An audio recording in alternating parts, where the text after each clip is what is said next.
The Cubs tried. They tried to get Dylan Cease.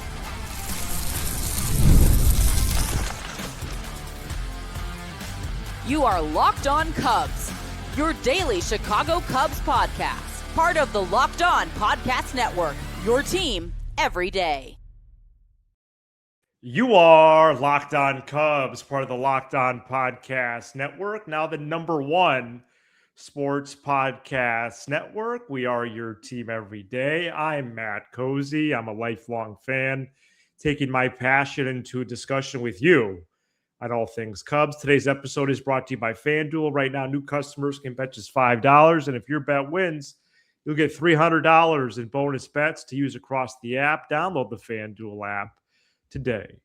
Locked On Chicago postcast host Joe George is my guest co-host today. Joe, of course, did postcasts for the channel right here on Locked On Cubs, and you can currently listen or watch him on both Locked On Bears and Locked On Irish, where he helps cover Notre Dame. Joe, I'm going to ask you more about that later in the show, especially when we do some Cubs-Bears comparison shopping. But thank you so much for joining me today, and what a nice addition to the channel this past spring and summer. Thank you. I appreciate that. It was a lot of fun to do it. You and Sam were great to me, and so the listeners and the watchers. It was incredible. Honestly, Matt, I do this every day in some capacity, but like that first regular season game, there's like 400 people watching live. I was like, Let's go. Like the vibes are here for the Cubs last year, and hopefully they're back this year. But it was a lot of fun, and I mean, I'm ready. I'm ready to get back and doing it. Like I miss baseball. The Bears have helped, and so have the Irish a little bit. But both those teams being good this year. But I'm ready to watch the starting 9 once again here pretty soon. Yeah, because I remember you telling me the Cubs are like they are your top team. Yeah, they're my #1 team. Like I grew up listening to WGN. Like that's all my dad and I really listened to was listening to the games there. And I got my first job in radio at WGN. They weren't there at the time. They had just left. But it was such a cool, experience, like to be in the building. And I just, we were talking before we started, like I'm going back to the Cubs convention this year. I can't wait to go back to that. And with your dad. Yeah, with my dad. My favorite memory of all time was, even though they lost Game 3 of the World Series, I got to go to Game 3 of the World Series with my dad. It was awesome. Unreal. So yeah, the Cubs are always my #1 team. And I don't get as stressed as Sam gets at times, but they still stress me out too much. Yeah, most don't. So yeah.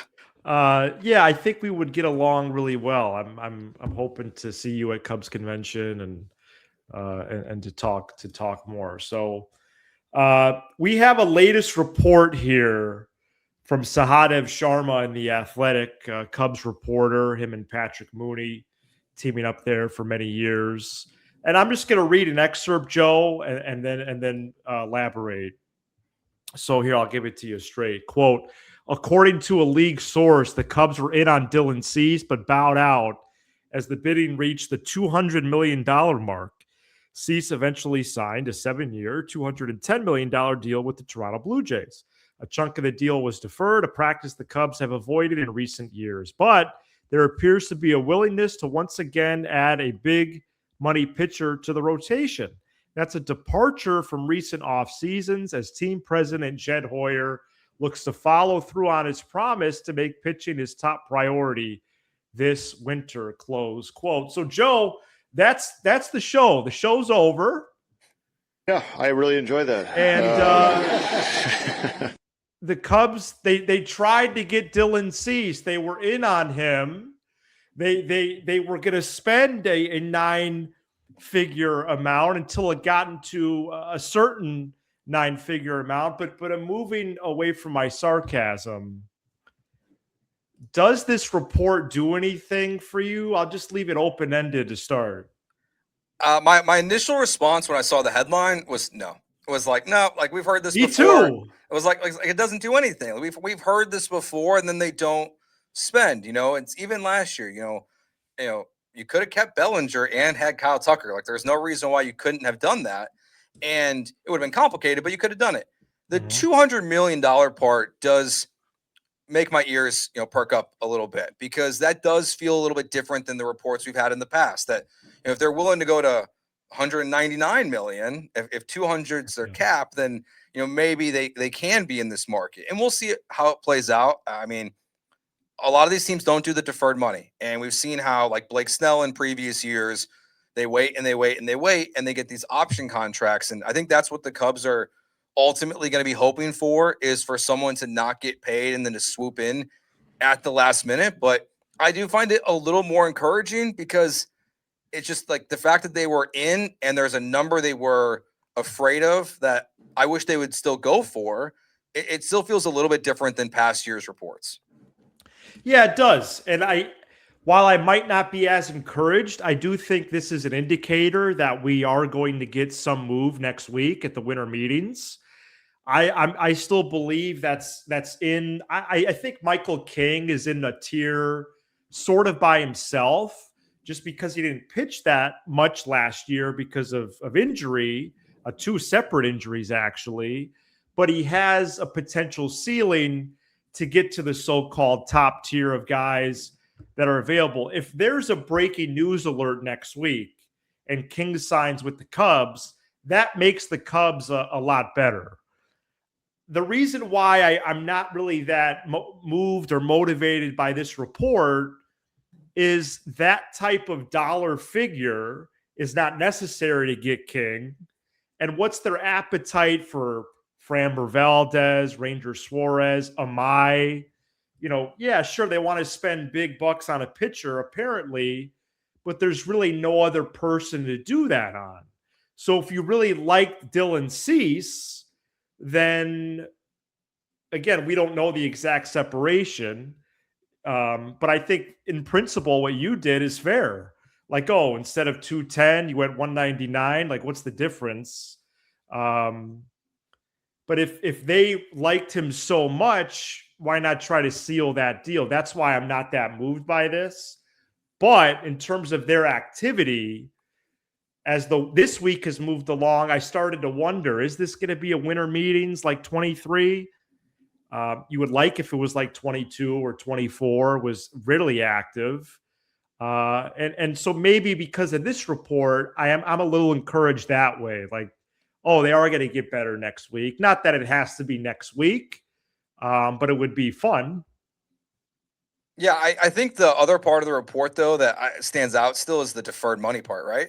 That they don't want to play that game. That's good to follow up on. Sure. So if that's what Dylan Cease wanted to make the deal work, because he doesn't want to get, Canadian taxes taken out of his paycheck for 81 games a year, then that's part of the pool. And I think Chicago still has, they still have some of those problems as well, that players might look at the taxes in Chicago and say, hey, this is why I want deferred money, because I want to be able to live somewhere else when I'm eventually getting paid and get some more breaks. If that's part of it, I'm fine with that. Like, I think this deferred money stuff in general is garbage. I despise it. I don't like what the Dodgers are doing. I don't like that the Blue Jays are doing this. Like, I don't think it belongs in the sport.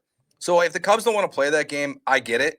But yeah, I'm with you. Like, it feels like something can happen next week. And now Cease getting 210 did surprise me a little bit. Like, and that means I feel like Suarez and Schwarber. Yeah, Suarez and Framber feel like they're going to be in the same spot in that market. So if you're not going to go for, now maybe you do feel better about Framber, let's say, than you do Cease, and you're willing to go to 210 if there's no deferred money. Well, I'll believe that when I see it. But it's overall, it's encouraging. But I'm with you that, like, Michael King still feels a little unsatisfactory. Like, it makes them better, but he's not going to cost $150 million probably, even, I would imagine, after these injuries. Maybe 100 at the most, if maybe a team reaches like that, probably in the 80s or 90s. I hope it's just in that tier, Joe. Like, it needs to be in the King tier or Alcantara. Other trade options, Gore, Cabrera. There's others as well. But it needs to be of that ilk. Like, Zach Gallen can't be the guy. He's fine, but the Cubs really don't need fine anymore. They need impact. Can I tell you real quick? Like, I don't want Framber Valdez.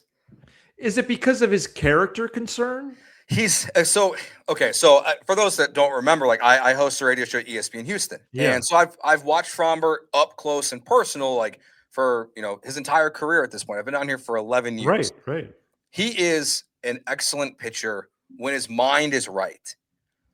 The cross-up thing that happened this year, I think that's really overblown. I think it was more of a communication issue. Like, I don't think it was the way it was portrayed is that, but he is, I think it might be harsh, Matt, but like, I would call him a little soft.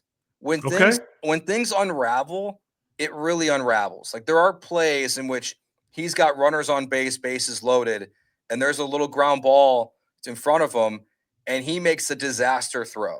And like, when he's on his best, Schwarber is incredible, Cy Young pitcher. But just sometimes, like, when it's bad, and that's what I feel like this year was. He was bad because of the contract pressure, and some guys bounce back from that. But I'm just not sure that Schwarber post-contract is a guy that I really want to see in Chicago. I'm tracking with what you're putting down. Your perspective is the best one on that from being down there for so long.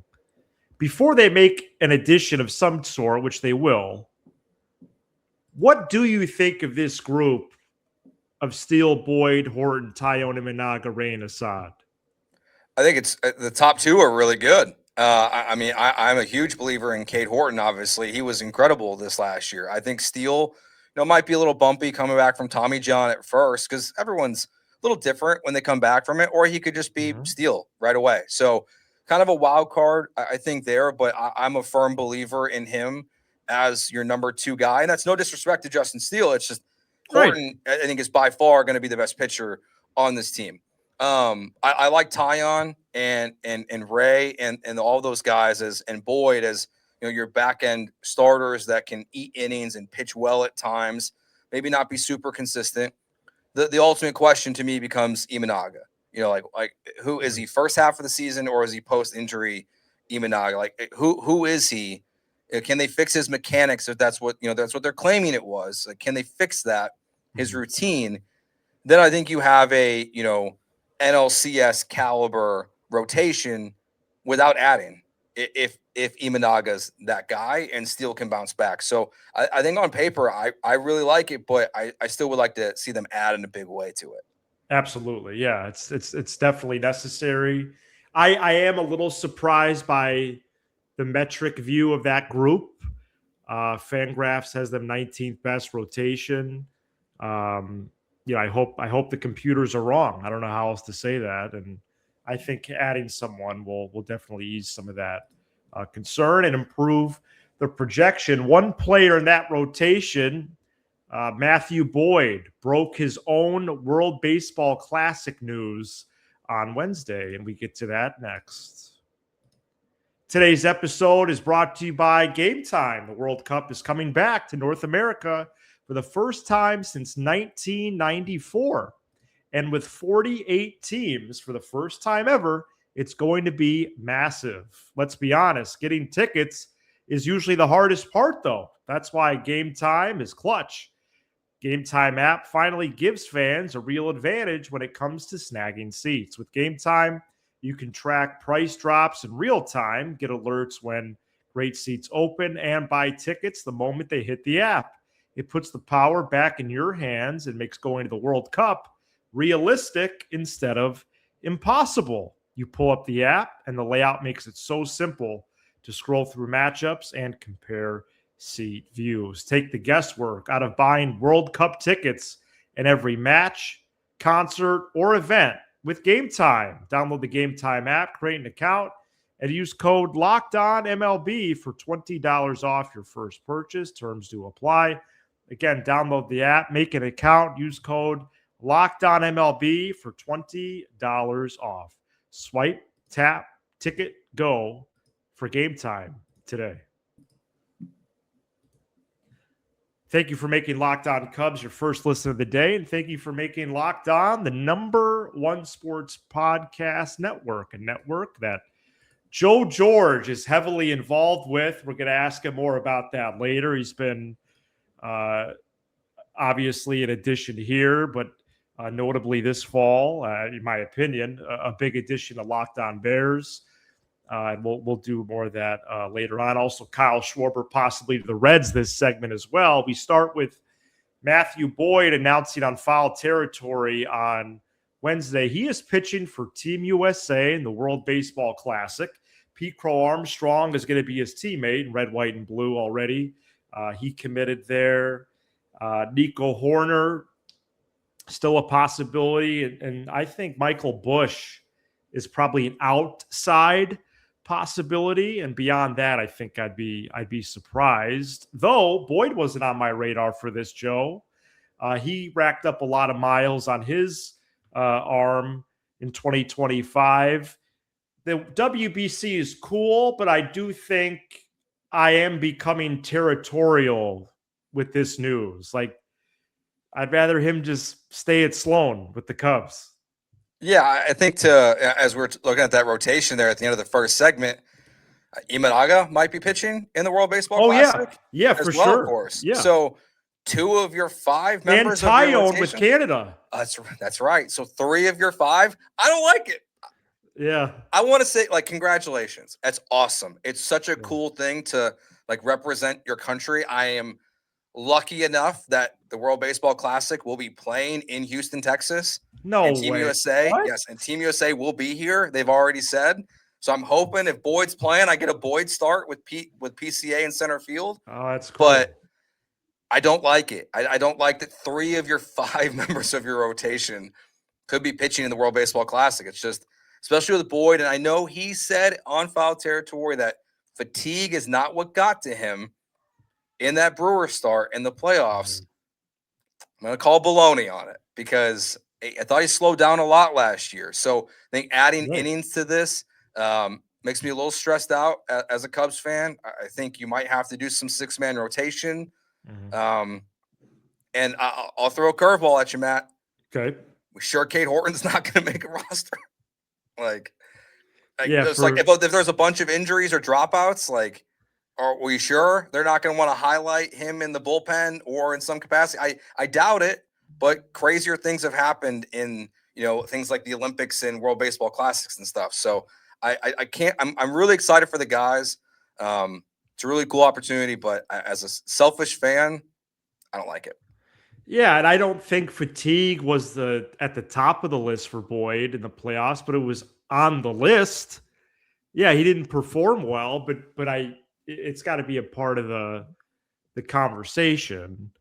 Yeah, it's going to be exciting when it arrives, just because it's going to feel like the first real baseball in a while. But yeah, I hope, and not only the Cubs, but everybody stays healthy and gets out of there playing good baseball, but getting out of there okay. Yeah, and I think part of it is like the last time we saw it, we saw a major injury with Edwin Diaz. That's right. I think he was celebrating and he tore his ACL. He did. It was in a celebration. Yeah. Jose Altuve missed 3 months of baseball because he broke his thumb. He got hit, and so that's what. Even with PCA, like, it makes me a little nervous. Now, some of those injuries they can happen in spring training, of course, but if they come out healthy, it's great. It's just it's we got to watch intently, I guess, this year. Yeah, exactly. One player who, I don't know if this is official, but it just seems like a layup or a slam dunk, to get the analogy better, that Kyle Schwarber would be on Team USA. He is a free agent. He has been a Philly for some time now. The Phillies, Red Sox, Mets, and others are also in the mix for Schwarber. But the others part of the sentence has gotten more interesting on Wednesday when Ken Rosenthal of The Athletic confirmed rumblings, and now it's a real report, the Reds are a legit player for Schwarber. And that is exactly who the Reds need. They have a infusion of young talent, both on the position and pitching side. A lot of that progress hasn't been linear or even close to it. Matt McClain notably has struggled a lot on the pitching side. There's been a few guys who have been a little slower. But shoot, you look at Green, Lodolo, Abbott in the rotation, others, De La Cruz obviously headlining the position side. They're not only ready for the next step, but as I forgot recently, and my uncle Mike had to remind me on Thanksgiving. The Reds made the playoffs this year. Mhm. They already made the playoffs. They're a playoff team, so they're absolutely looking for the next step. And Schwarber would be a massive addition for them, and it would have so many implications for the rest of the Central. Yeah, it's you got the Cubs who are losing Tucker, right? We all know Yeah. it. Maybe they'll add more. I like the first move they made with Maton. I think we're all expecting like Freddie Peralta to get moved, or it feels like he could get moved from the Yeah, there's Brewers. momentum there now. Yes. So Schwarber goes to the Reds, and it's like, oh, this is a real Real three-team race right. with the pesky Cardinals, who yes, they're going to tear it down. It seems like, but you got the Mhm. Pirates, who've got a lot of young talent. And the Reds. I don't know if they become the favorite in the division from like the Vegas perspective, but gosh, Schwarber is perfect for that team. And it's whether, and we've seen reports about the Pirates being interested too, which is a little strange to me. I think But the Pirates are going to make a big signing this winter. I don't know who though. yeah, if I was Kyle Schwarber, I would say I'm not going to Pittsburgh, but No. I would choose Cincinnati of the two. But it's a great move for them, and it does, I think, add some pressure to the Cubs of like, hey, that's a team that, a guy that you made a mistake on, and now he's back in your division. He's not playing for you; he's playing for a team that's on the rise. So, I'm hoping the Phillies or Red Sox like step up here and keep them out of the Midwest. But that would be a big move for them. Yeah, the Brewers, Cubs, and Reds are the clear top three. Yeah, the Cardinals are stepping backwards. But right, the Pirates make it kind of an interesting fourth team, best pitcher on the planet, plus other young pitchers. So yeah, just the Schwarber to the Reds would just make the division that much better and add some star power as well. And you just don't All want to right. see it. Like you don't want to see it on a regular basis. No, I don't no, want to see no, that. no. I don't want that. No. I you want to see him playing in a Reds uniform at Wrigley? It's just weird. No, pass on that, please. Yeah. Please. All right. Coming up next, we do a Locked On Cubs and Locked On Bears one segment crossover. We originally, to give you some behind the scenes, it was going to be more, but there's just so much in real time that's happening. But we are going to do a segment on it. So Bears or Cubs, who is closest to a championship? We tackle that. Pun intended. Next. Today's episode is brought to you by FanDuel. NFL Sundays move fast, one big play, and suddenly everything feels different. That's what makes live betting with FanDuel so exciting. You're not just watching the game, you're reacting to it in real time. With FanDuel, you can place bets as the action unfolds. Every drive, every momentum swing, every highlight moment. Live betting is best when the game starts to shift.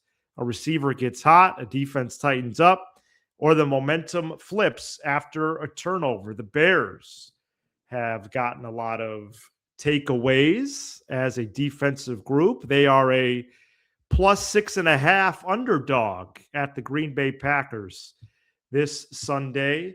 And 9-3 Bears. You can get them at +6.5 right now. Packers a -320 favorite. We'll see what happens on that one. So if you want to be right in the middle of the action this season, visit FanDuel.com and place your NFL live bets all season long. FanDuel, the game moves fast, and so can you. Shout out to the Everydayers, and you can become a Locked On Cubs Everydayer by joining us for every episode throughout the week. The Bears are 9-3 and on track to make the playoffs for the first time since 2018. Although, Joe, maybe just knock on the wood behind you. Yeah. The Cubs this season made the playoffs for the first time in a full season since also 2018. Joe has become a big-time contributor to Locked On Bears, postcasts, squad shows. Well, you tell us, because I know it's been quite often. Yeah, so we do a once a week midweek squad show on Tuesday nights. We're live on YouTube and it gets posted as soon as we're done. It's myself, Lauren Cox from the Daily Locked On Bears show, and then Taylor Dahl from Windy City Gridiron. And then we do a post game show as well. And it's a little bit different format. So there's three of us on the post game show as well. And we go for a whole hour breaking down everything, the three of us. So we'll be here on Sunday after hopefully the Bears beat the Packers and get that monkey off their back as well. Yeah, the channel's growing, and I think that those two shows are a big reason why. Yeah, it's been a lot of fun. So the Cubs were just one win away from the Final Four, 5 away from the World Series. I mean, you could do that all day, but kind of doing the math like that. Hopefully they can capitalize on whatever momentum that exists there in 2026. And it's difficult. It's difficult to even make a Final Four. That's why when I look back on the 2010s, I do it with so much fondness of not only the World Series win in 16, but they made the Final Four in 15 and 17. The Bears, though, are operating in a wide open NFL. It may be the strangest year I can remember. I don't even know if there's a Super Bowl favorite. And so in this year that's just maybe wide open, it just seems like they could do damage, and it might really be if it's not already a special year, man, it might be really special for them in January, February. Yeah, I'm with you. Like, I think the Rams are, even though the Panthers loss was weird for them this weekend. Stafford throws an interception for the first time after throwing like 27 straight touchdowns without one. I think the Rams are the top dog, but it does feel like the NFC and the AFC is wide open. Like the Chiefs might miss the playoffs this year, and Patrick Mahomes has been in the AFC Championship every single game, every single year since he became the starting quarterback. Yeah, I think the Bears, if they get there, especially if they can get home field in any capacity, like at least one home playoff game, it feels like anything's possible this year with Ben Johnson, just because it's such a awesome. weird year in the NFL. I hope so. Like, I hope they at least get as close as the Cubs. So I would say like one playoff win would be nice. So that would be the analogous to the Cubs run. Yeah, like one wild card round win, maybe two, maybe get to, like, I don't know if you have to get to the NFC Championship game this year. So win one game at least would be awesome. But if they get a bye, like it could be like if they get the 1 seed, it could be one win and gets you to the NFC title game. It's strange. It's crazy. Does it feel so absurd to say things like that? Yeah, it does. And I'm trying to soak it in, take it week by week. It does feel like every week is almost a season in itself. I've heard some 25 Bears to 15 Cubs comparisons. I'm starting to warm up to that. Man, it just seems like right now, and I know it is recency bias, and also the calendar is on the Bears' side, but the Bears are closest to a championship. What do you think? Yeah, okay. So I think when you asked me and said we were going to do this, I was like, okay, let me think about it. I think there's like three things that I wanted to look at. The first one that is in the Bears' favor is, as you just said, there's no Dodgers in the NFL. Like that's a check in the Bears. Behemoth. Yeah, like the Chiefs are good, but there's no Dodgers, and they're in the AFC. So like, even if they rebound this year and make it, like you don't see them until the Super Bowl if you made a magical run. So there's no Dodgers. That helps. I don't think the Bears are really going to do that this year.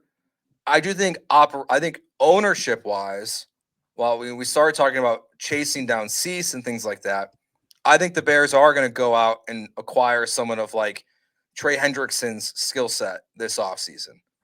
That's a check in the Bears box. Like I think their owners are going to spend, which frustrates me because the Cubs should be spending way more money because there's no salary cap. And then I think the ultimate question, what it comes down to, is your MVP hopeful player.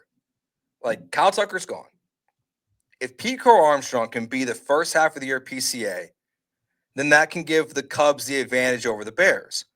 If Caleb Williams can, be a top 10 quarterback in the NFL, I think that gives the difference. Because I think PCA is like that level of player where he can be the reason why you get to a World Series.